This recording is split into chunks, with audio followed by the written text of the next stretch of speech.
لا أنا مكان أقدر لا مكان لا سكر لا إله إلا الله رانجل كبهاسة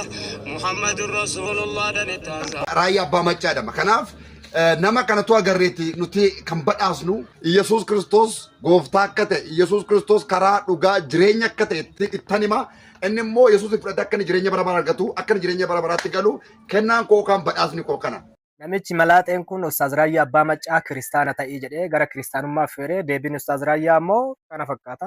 waan itti amanan sana jarroo feefuun barree nu rabbiin nutti mee qur'aan irraa barree akka daangaa nootti hin tarree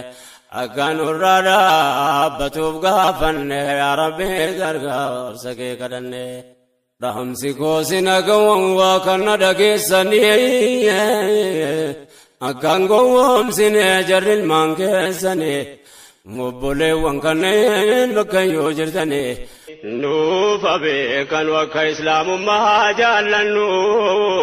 diini irratti lubbuuf qabeenyaan gosannu